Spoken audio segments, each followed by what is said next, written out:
was a unique situation, and there was a lot of growing pains for me as a coach, but I always had a vision of what Wayne State could be, and we're realizing that vision now, and it's been a blast.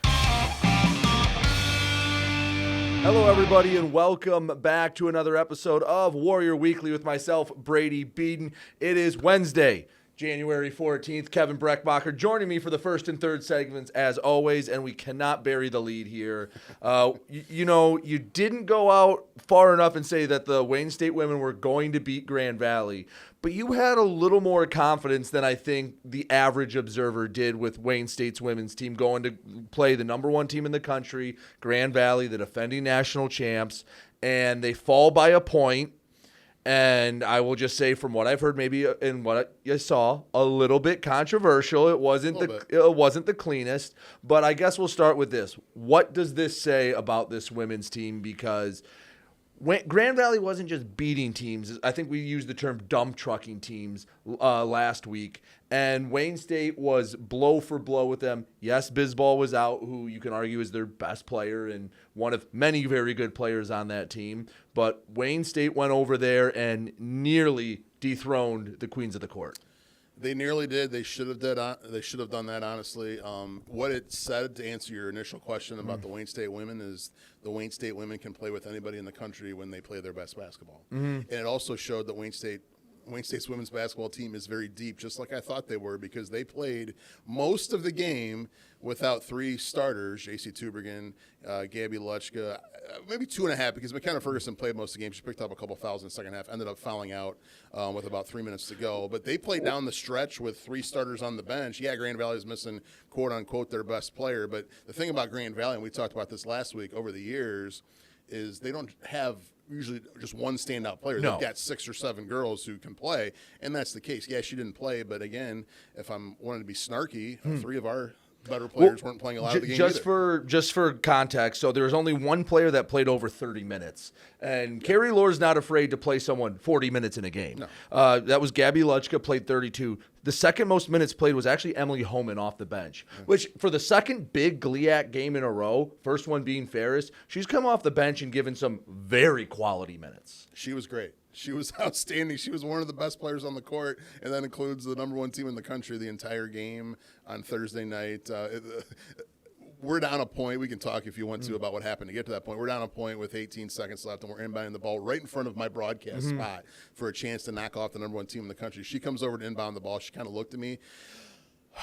She just took a deep breath, because you could tell that the moment, she was in the moment, she played well, and what a learning experience it was. And I think you kind of want to hint on, is this a one-time shot, or can Wayne State... Was this the opportunity to get them, or is this saying, hey, we're at the dinner table too, we're in the same weight class, if we play 3 more times like what happened last year, it's not going to be 3 double-digit losses? No, yes, they should have won the game, could have won the game. It was maybe your best chance to beat them. But no, this team, Wayne State, can beat Grand Valley this year. I firmly believe that after what I saw on the court over in Allendale on Thursday night. And I can't wait for them to get into Midtown Detroit early February and for the rematch, because I know that the coaching staff wants to get them again. I know the players do. But man, what an effort. What a game. It's just unfortunate that the 3 people wearing the striped shirts just had to influence as much as they did, and I guess I'll leave it at that. Well, and the other thing I like is it wasn't, okay, well, this player went off and hit 7 threes and was unconscious. This is something repeatable. Again, the leading scorers, McKenna Ferguson and Emily Homan, led with 15. That's something that I can expect from them on any given night. Gabby Luchka had 11. Taylor Thompson only played 20 minutes. If I remember correctly, we turned the ball over almost 20 times. It wasn't like Wayne 17 State. turnovers. Yeah, okay, 17 turnovers. It's still a lot. Wayne State didn't play a perfect game. They missed some shots in the second half that were There's an old joke back in the day for when I was growing up in Bowling Green, Ohio, that one of my parents' friends said there's no easy shots in basketball. And that's true, but we missed some easy shots in that second half that could have made the lead a little bit more than what it was. So it wasn't like Wayne State played the perfect game. No, so it wasn't Villanova against Georgetown in the 1985 national title game when they shot 79% for the game and beat Patrick Ewing. It wasn't that. It was they played toe-to-toe with one of the best teams in the country and deserved to be there. Yeah, so they fall 81-80, and as we also talked about last week, You're worried about the Davenport game being a little bit of a letdown. I guess let's talk about that right now because they outscored Davenport by 13 to come from behind and win 68-59. The final score looks pretty. It was a little bit of a bumpy road to get there, but Taylor Thompson drops 23, grabs 11 boards, another double-double for her, and Wayne State avoids the emotional hangover. I knew it when we talked last week. I knew it once the game with Grand Valley was over on Thursday night, sitting there at the press table in Allendale. I knew it was going to be a tough comeback for Wayne State's women to play Davenport in a sleepy gym on a sleepy Saturday afternoon with the snow falling outside after what they emotionally went through 36 hours before against Grand Valley in a better environment, a better atmosphere for basketball, and that's what was the case for 3 quarters. Now, give Davenport credit. They were much better than I thought they would be, but the Wayne State women collected themselves in the fourth quarter. Mackenzie Miller had a great game. She got to start 9 points, 11 rebounds.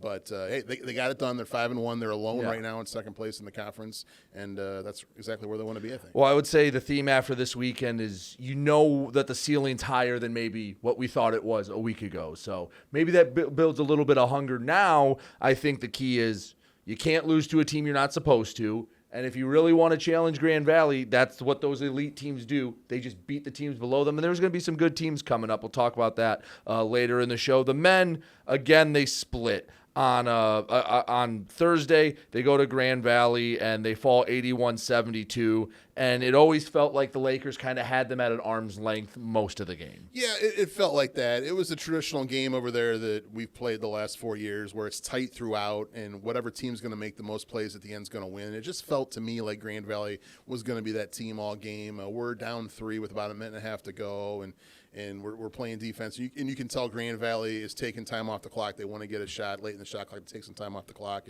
And they hit a deep 3 in the left corner as the shot clock's winding down to go up 6. And you could just tell the air just went out of the balloon at that point for Wayne State's men and just couldn't recover from that point. But give them credit for that game on Thursday for the way they came out and played. And again, hung in there the entire time, which was definitely a good effort. And again, it goes to my point that this men's basketball team has a very high ceiling, but also a very low floor depending on how they play. And it's really about, I think, what we talked about last week, raising the floor and getting the more consistent effort, because you go to Saturday and it looks like it could be a tough road trip out west. They're down 8 at the half. And then what you told me before we started, maybe the best half Wayne State basketball has played under Coach Smothers. They outscored Davenport 48-26 en route to a 14-point win to even up their record and even up the weekend. Yeah, it should have been 48-24, but a Davenport kid hit a little garbage layup at the buzzer to make. All right, fine, 48-24. So it should have been a double up. Like I'm saying the whole time, we've doubled up Davenport here in the second half. What an effort, though, from the Wayne State men in the second half on Saturday. Their defense was outstanding. The offense was efficient.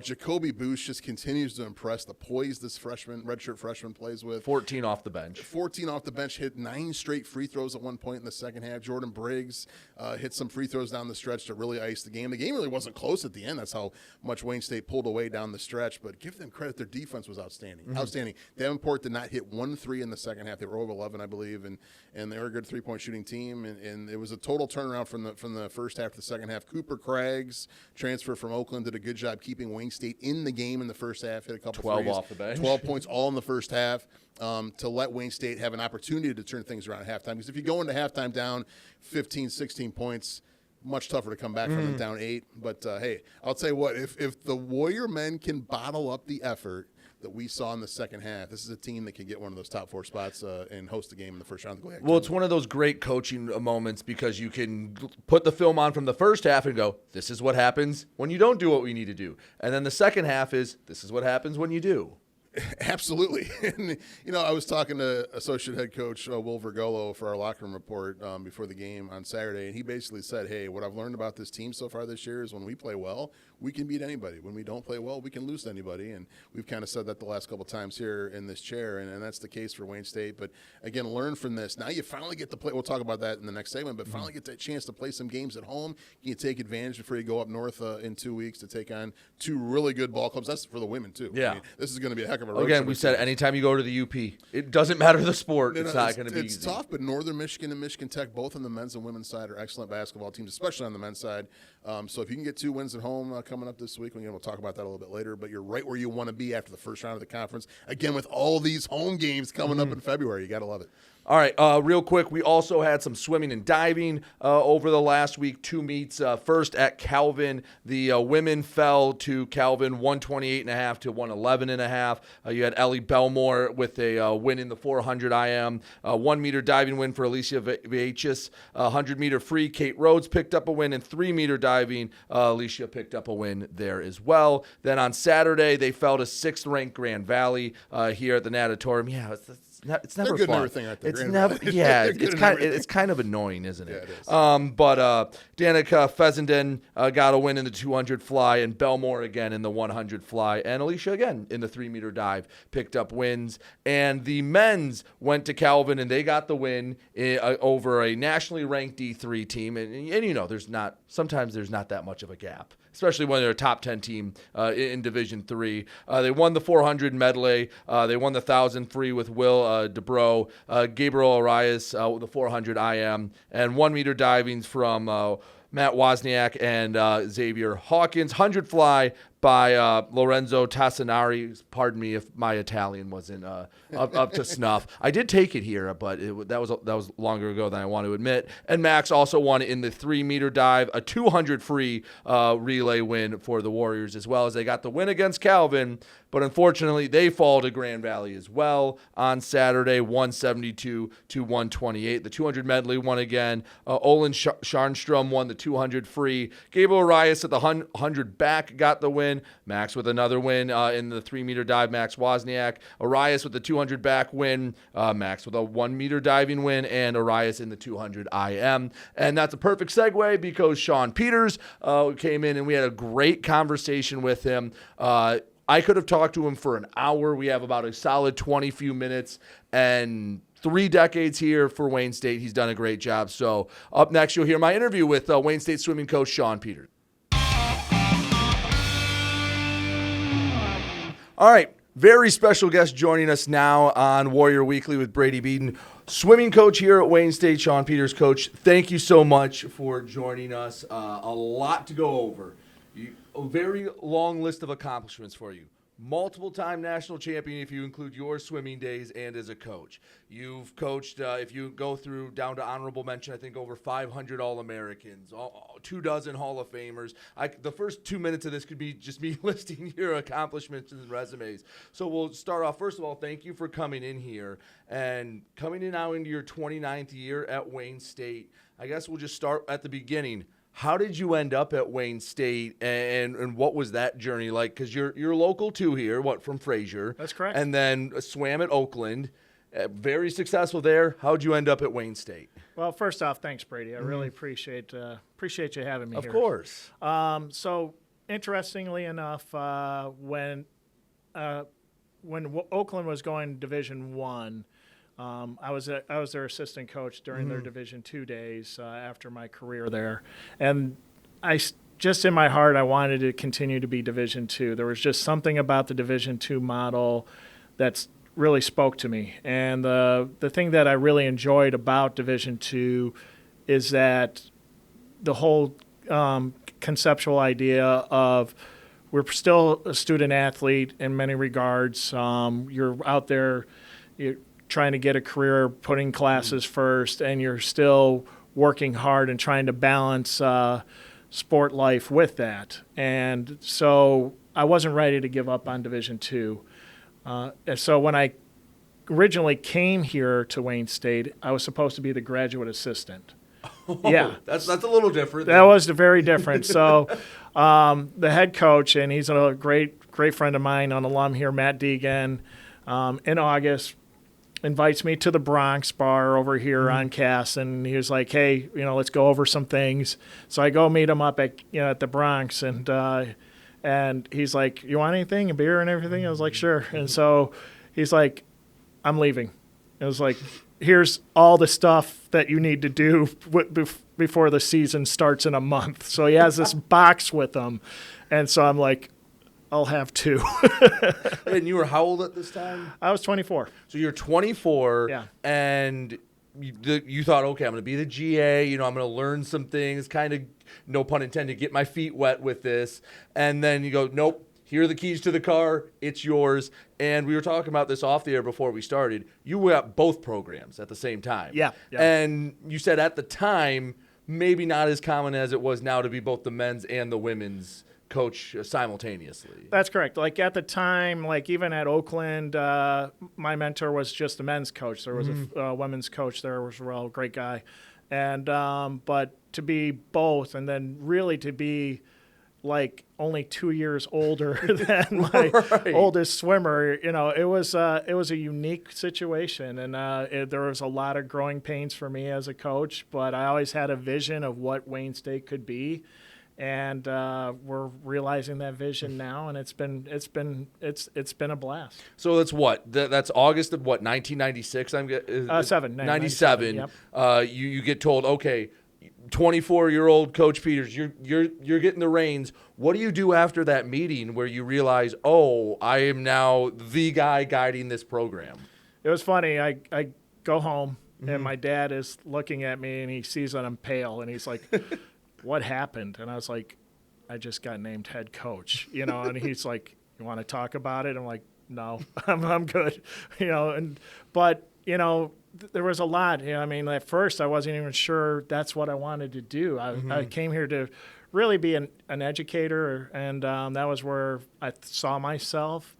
But then as I started coaching, I realized that I could accomplish that life goal being here. And using swimming as my medium, my classroom, if you will, to help people achieve goals, understand there's going to be hardships in life, and then of course really just with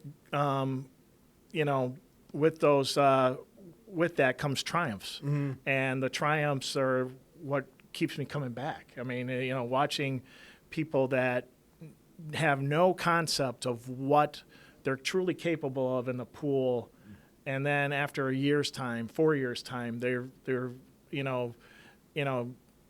GLIAC finalists, GLIAC champions, All-Americans, national champions. It's just so much fun to watch them through their eyes and through their expressions, and just be like, this was worth it. This was so worth it. Right. So where was Wayne State swimming in the fall of 1997? We were at the bottom of the barrel. I mean, the men's team had. I mean, we struggled even at a GLIAC level, but the GLIAC itself was not the greatest either, so we were okay in that regard. So you're at the bottom of a middling conference. Yeah, and then the women, they started their program in 1996, so I was getting all these girls that didn't know really what it took to be a team, and so I had to try to teach them, and and it's great because I still see them. Like one of the girls on that original team, Shannon Kelly, she was or Shannon McNamara now. She was out at the swim meet last weekend, and it was just great to see her and reconnect and everything. And so obviously I must have done something right. Right. So you get the keys to the car, but it's not a Corvette. It's an old beat up loaner car that you're just trying to make sure gets on the road. When did you first kind of settle in and realize, like, okay, I'm doing a decent job, and it might not be tomorrow, but we're on the right track? Oh, my goodness. It was probably right after I got our first All-American, and that was the second year I was here. His name was Andrew Kalk, and he had a really rough GLIAC. He didn't perform well. He had too much pressure trying to qualify for nationals in his senior year, and I had to I told him after getting off the bus, call me tomorrow on a Sunday. If you want to give it up and be done with your career, we're good. But if you want to keep going, I'm here for you. And he's like, I want to keep going. And I was like, okay, there's a last chance meet at the University of Michigan on Saturday. We're going. We're going to do this. And we go there, and he's the only guy there. Everybody else are females. And he's like, how am I going to swim fast? I was like, you got the best audience here. They're going to love you. They're going to be cheering for you because you're the only Division II swimmer here. Everybody else is from the Big Ten, but you're the only guy here. So they're not used to seeing, guys, swim because at the time, like their championships, I think they still are separate, but it's like, so, and he was, they loved him. They all cheered for him. He made his cut. He made it by 0.2 of a second. Wow. And we turned around the next, going into nationals, and he became an All-American. And I realized right then and there that, it wasn't necessarily me. I mean, I'm the one who kind of encouraged him to keep going, but there was something about the spirit of the person that, it's like, I want to keep going. I want to do better things. And then I realized, like, hey, we can build a culture here with that premise. It's like you gotta want it, and Andy showed, got us going. So, okay, see, all right, we have this one guy that, yes, this can embody the spirit. I'm going to go out and try to find more of them. Yep. What's the recruiting pitch from a mid-20s coach that's just been handed a program that's struggling? What are you saying to young men and young women in the late 90s to convince them to come to Wayne State? Because it's not the same Wayne State it is right now. No, and that's a great question. So, our first big recruits were like right after that, around 2000, with Christian Erard and David Lutz, and David Collins, and they're 2 of the 3 of them are Hall of Famers, and so really the pitch was like, we're trying to get better and better swimmers to come and look at Wayne State, but my pitch was, you could be the first big swimmer here. You could do some things that nobody else here has ever done. We could rewrite the record board together. We can dominate at a Division II level. Which, by the way, you have every single varsity record has been broken since you've been here, correct? Well, that is correct. Yeah. So you literally rewrote the record books. And those guys did it, and then after that, some more people would do it, and it gets tougher and tougher every year to do it. But we had to start somewhere, and Christian Erard, David Lutz were those guys with David Collins, and they ended up becoming these multi-time All-Americans and national champion, or not national champions, but like top 3 or 4 finishers in the country, and they just not only brought that talent with them or that ability with them, but they brought a work ethic with them as well. We had to get the right people, and those were the right people.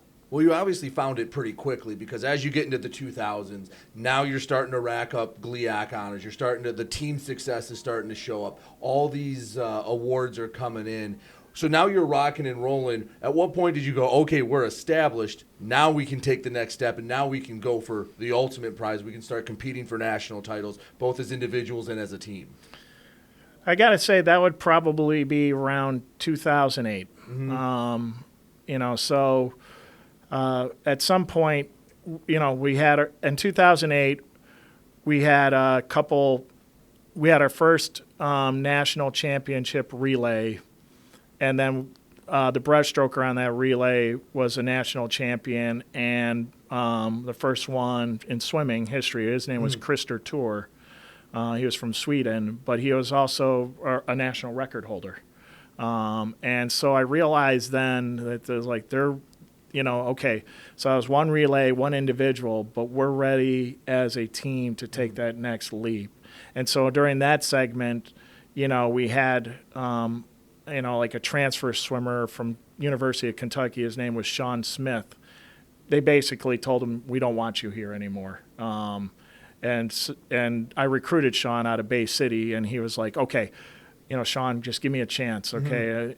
I don't really have anywhere else I can swim. And so I brought him in, and within 2 years' time, he became the Division II national record holder. He went literally, I think, 11 seconds faster than what he did at Kentucky. And I would love to say that it was me and the program, but, it's once again getting back to that spirit of the person. Right. And Sean wanted it really bad, and we just gave him the platform and the environment to achieve his dreams.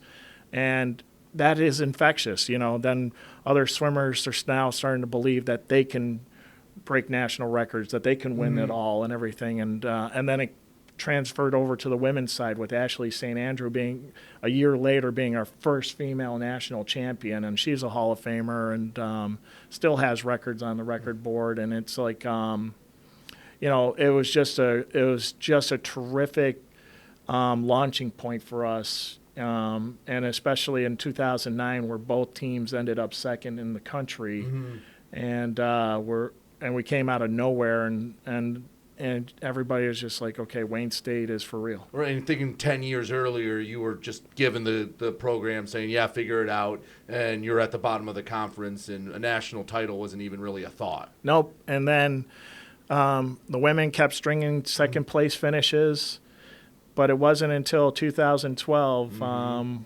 we did lose some really good swimmers. I mean, some national champions off of the 2011 team, but we returned a good nucleus of swimmers and had a couple freshmen that were, also national qualifiers, and they believed. And that's the key to any successful thing is you got to believe in yourselves, and they did. We had a great leader in Catherine Likes who was the voice in the huddle, not only for the women but for the men's team as well during that title period.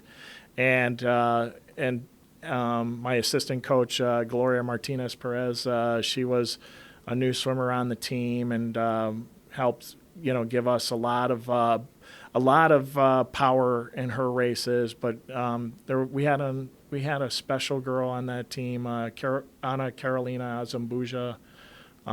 She was, she was a person. She did believe, and it came down to her having to win a race on the last day that she's never won before, and I think she was seated third going into it.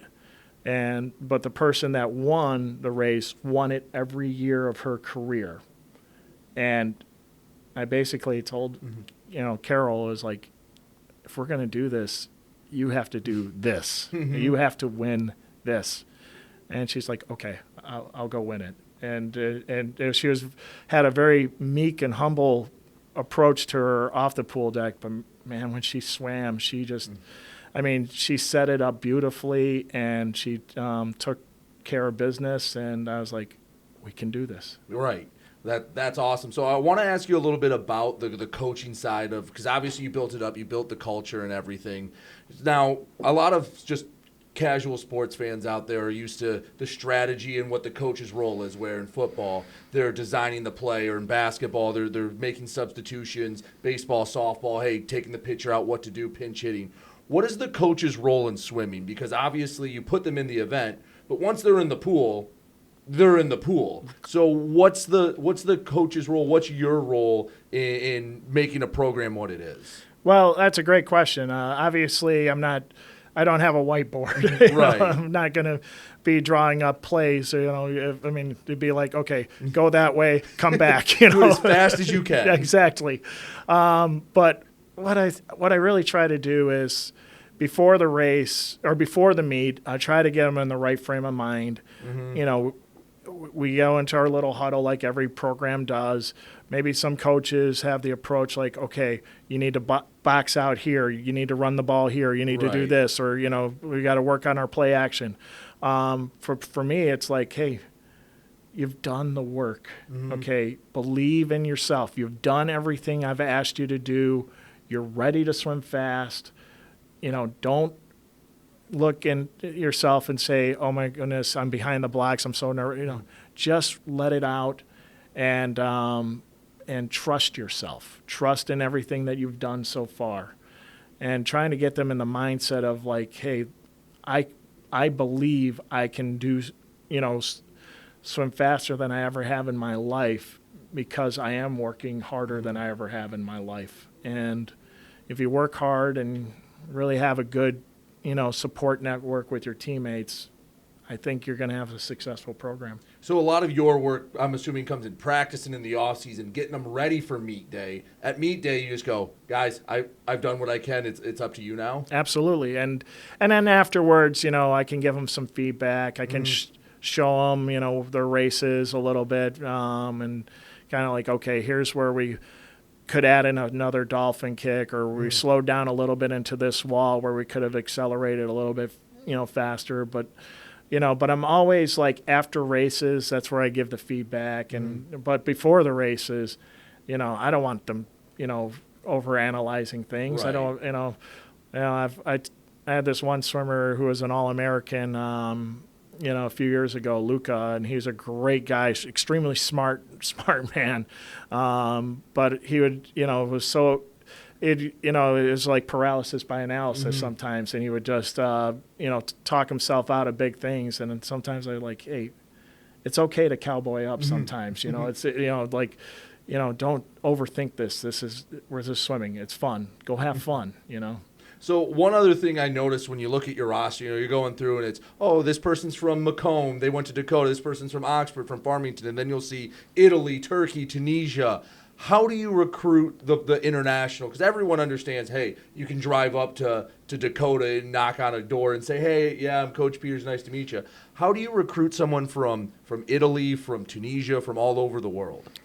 Well, that's where our friend the internet comes in. It's like, we get to know them a little bit more on Zoom calls and, WhatsApp and things like that. The things that they would use for recruiting and, having to get to know us as coaches, having to get to know Wayne State as, not only as a city and a culture, but also the academic opportunities that are plentiful here.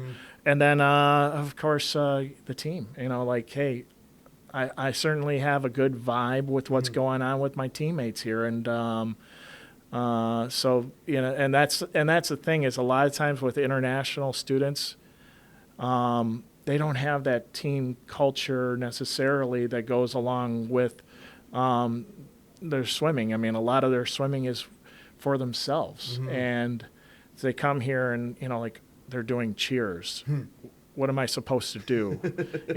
They actually have a fight song. Right. It's like, okay, I can do the rah, rah, rah parts, that's like, the easy part to learn. So, but then, it's like as they go through it, it's like, they buy in and they're like, okay, this was worth it. This was worth crossing the pond and being a part of something here. And because, these coaches, myself and Gloria, and now Allie and Hassan and Jason Trout for diving with Julio, it's they come in here and they're like, these guys have a great culture going on here, and I can definitely take my swimming and take my life to another level that I never have. And as that coach from 1997 to be here now to be a part of this, my mind's blown, man. It's like I'm just thrilled to be here, and being able to achieve my dream of helping others, in this classroom of a pool. Well, I think you can say you've done a pretty good job over the last 3 decades. I think your resume speaks for itself. Last thing as we wrap this up, just real quick, talk about this year's team. I know you have one more event here in the Mathine Auditorium. Just plug it real quick before we say goodbye. Okay, Brady. So this year's team, going with the women's team, we had a lot of All-Americans, post-COVID. And, you're going to lose them to graduation. And, oftentimes we'd have people step up, and we're in that transition state right now with our women's team. Our women's team is not ranked right now. It's been a long time since our women's team has not been ranked nationally in the country. But there's a lot of talent on this women's team, and they're going to break through. I believe that in a month from now, a lot of these pundits who are looking at our women's team and they're just not that good because they lost Allie, who's now coaching with us. They lost Barbara, who is this multi-time All-American competing for national titles. They're just not the same. And they're right. We're not the same. But there's something building here. Right. And they're young, and they're hungry, and they're gonna get there just the same way they got there before. And then on the men's side, oh man, there's some really, really amazing men on this team right now. Olin Charnstrom, he continues to amaze me. Gabo Arias, he's already probably punched his ticket in the 200 back for nationals. Max or Wozniak is how you say it. Sorry, Max. Every time a challenge comes to him in diving, he just rises up to that challenge. And I think there's a lot of good things going on the men's team where maybe, hopefully, we can compete for a top 10 spot. Don't want to put too much pressure on you guys, but let's do it. All right. And, but it could happen. Well, Coach, I really appreciate it. A week from Friday, your senior day, your last swim meet at the natatorium. Hope to see a lot of people out there. Thanks again for coming in. We really appreciated talking to you. Brady, my pleasure. Go Warriors. Go Warriors. All right, back here, Warrior Weekly with Brady Beedon, Kevin Brechmacher back in the chair to my left. Let's talk about what's coming up this weekend. We'll start with the hoops action. That's on Thursday when Parkside comes to town. It's commuter night for the men's and women's game. 5:30 for the women. It says 7:30. That's a general about 7:45. About 7:30. We'll see how fast the first game goes. But Parkside coming to town for the women. Parkside they're not a bad team. They won their last two, but I said back in the first segment, if Wayne State wants to be where I think they can be, this is a team you beat. This is a game where you win where, can Parkside come and win? Absolutely. But if Wayne State wants to be closer to Grand Valley than they are the rest of the pack, you win this game. You win both of these. This has been a great rivalry the last 5 or 6 years with Parkside on the women's side especially. Always seems to be tight games, whether it's here in Detroit or in Kenosha. Always seem to play them in the postseason in the GLIAC tournament as well. Beat them last year in the first round of the tournament to get to the semifinals. Beat them a couple years ago here at home too. Jen does a great job with Parkside. They lost their first 4 games. They've won 2 in a row, have some momentum going after beating Saginaw and Lake State. We'll see what happens. Again, like you said, these are 2 games. Wayne State coming in 5-1 in conference play. 2 games on paper that you should take care of business of. And, oh, by the way, we get to play games at home. I didn't know we had a home court here at Wayne State from what we've been through the last couple of weeks going on the road and all these road games in January. So it's going to be nice to be at the field house, nice to play in front of our home fans, nice not to have to drive 3 or 4, 5, 6, 7 hours to get to the game, and it'll be fun to see. But I really think the Wayne State women can handle Parkside on Thursday. But, again, it's always been tough because Jen always has a good game plan against us. But we'll see what happens. It's always fun to play Parkside, but I expect the Warrior women to come out on top. This feels like a game that come March and April, if you want to not only have a top seed in the GLIAC tournament, but a top seed maybe in your region for the national tournament, you got to get 2 wins this weekend. Yeah. Am I wrong for I know Coach Lohr and the team, you can't look out that far, but I'm sitting in the chair. I'm up in the booth during the game. I'm not shooting the basketball. I can look ahead and say, hey, if you want to be a top 2 or 3 seed in the national tournament, you take care of business. Not just a top seed in the national tournament, but just getting into the national tournament, assuming you don't win the conference tournament coming up early March, because there's so many good teams in this region, Brady. I mean, there's 5 of them here just in this conference, and maybe 5.5 if you throw Parkside with their rough start. I still think they're a very good team. But, yeah, you have to win these games at home. You got to take care of business at home no matter who you're playing, but especially against teams bottom of the standings like Roosevelt and Parkside. So even though it's a week later, there's still gridlock on the men's side. Michigan Tech, Northern Michigan, and Ferris all only have 1 loss. Some have played more games than others. But Grand Valley's 4-2. They're in the 4 spot. And then you have Davenport, Saginaw Valley, Parkside, Wayne State all at 3-3. Lake State and Purdue Northwest are 2-4. So the difference between battling for a home game and not even being in the GLIAC tournament is razor thin. So when you have a 3-3 in conference Parkside and an 0-6 Roosevelt team coming in, can I hope for a weekend where the Warrior men pick up 2 wins? Yes, I'm going to predict that, saying the Warrior men will win both games this weekend. Parkside's been a funny matchup with Wayne State over the years because we always play Parkside well here in Detroit, but we barely ever win up there in Kenosha. And then with Roosevelt, last year was the first year in the league, and they were a down team, but yet we lost them at home on a sleepy Monday night, then lost to them at a Monday night in Chicago in mid-February, and that loss on that Monday night cost us a home game last year for the first round of the tournament. So Wayne State owes Roosevelt a couple wins this year. Hopefully Saturday is the first one. But, yeah, I expect Wayne State's men to come out and kind of bottle up what they saw in the second half, take some momentum from that win, and take care of business at home again, because like we talked about in the previous segment, tough games coming up next week when you talk about Michigan Tech and Northern Michigan, a long road trip, two very good basketball teams. And if you want to hang around for one of those top 4 spots, you got to win both games at home here. But again, if you take care of business, and no matter what happens next week, at the worst, you'd be 5-5 after the first round, and you play 7 of your last 10 games at home. And that's a huge advantage that Wayne State can have. And I thought if both the men and women could kind of negotiate this early season where you play 5 of your first 6 league games on the road, and both teams have. Wayne State's men 3-3 in conference play. You just mentioned the standings. Ferris State plays Northern Michigan tonight on a Monday night, so that's going to be hopefully another loss for Ferris State's men, I would think. And then they're going to be even with Wayne State at that point, and we'll see what happens. But I take care of business at home if you're the Warriors. Few precious opportunities you have to play in Midtown Detroit in January. So let me ask you this. You've been doing this for 10 years. Is there momentum week to week in basketball, or is it kind of, okay, you're done on Saturday and everything starts anew the next week? That's a very tough question to answer. There should be, and sometimes there is, but sometimes there's not. And that's the part of league play because these teams know each other so well. Yeah, there's a lot of new coaches on the men's side, especially this year, but these teams know each other so well. Davenport knew exactly what we were trying to do on Saturday. We knew exactly what Davenport was trying to do. It was just who could execute better, and we executed much better in the second half. So, yes, I do think, especially when you've been on the road for 4 straight games, you haven't played a game inside the Wayne State Fieldhouse since December 20th, that you'd be excited to play at home, and I do think the momentum will carry over for the men. So, because that's always interesting, because like you talk about it in terms of NFL, they'll say it's a week-to-week league, things like that.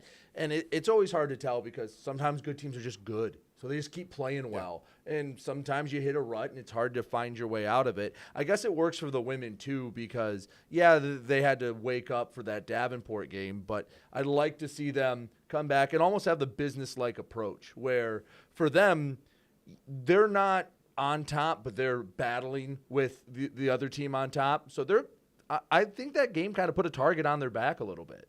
Yeah, and what I would like to see from the women going forward, and I think they'll definitely do this when Grand Valley comes back to town in early February, but to play with a chip on your shoulder the rest of the season.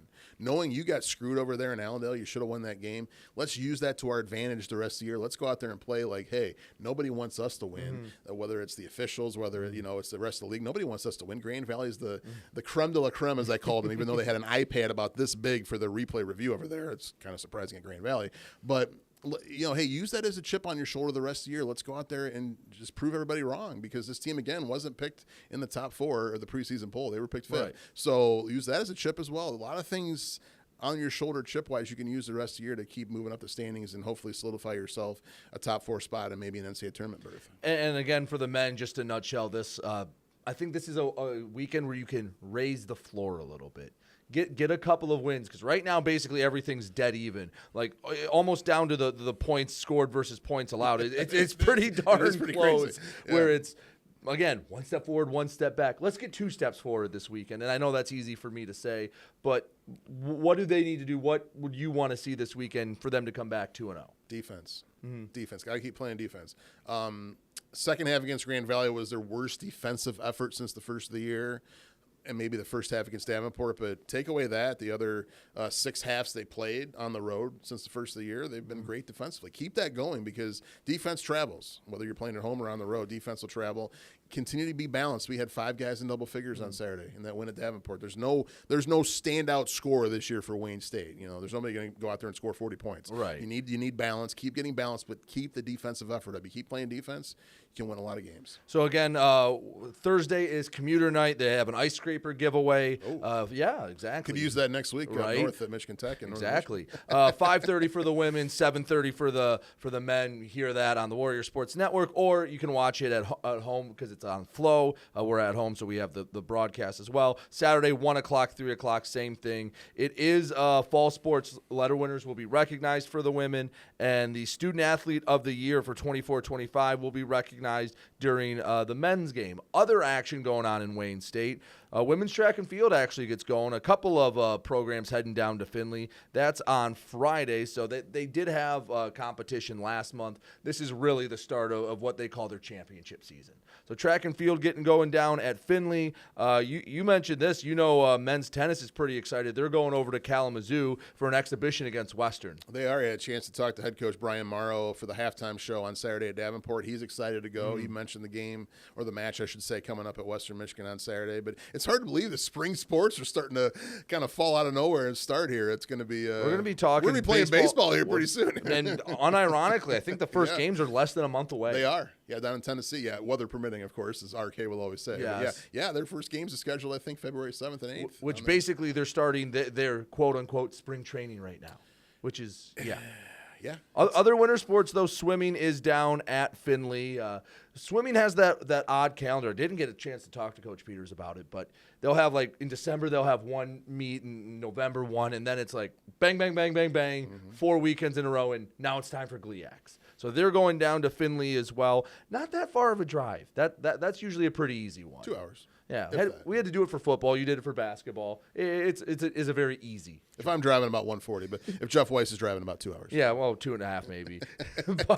but he'll be down. They'll be down there, and so we have an action-packed week. And as you mentioned, not a lot in the field house because next month is up to Northern Michigan. And come on out to the Wayne State Field House this week and support these two great basketball teams. Women's team is in second place by themselves at the moment at 5-1 on the berth possibly of an NCAA tournament coming up later this year. The men 2-2 on the road against 4 very good teams. They deserve your support, so come out to the field house and support these teams. All right, well, that'll do it. Again, next week will be at the same time, same place here on the Warrior Sports Network. Thank you all for listening. It's been Warrior Weekly with myself, Brady Beedon.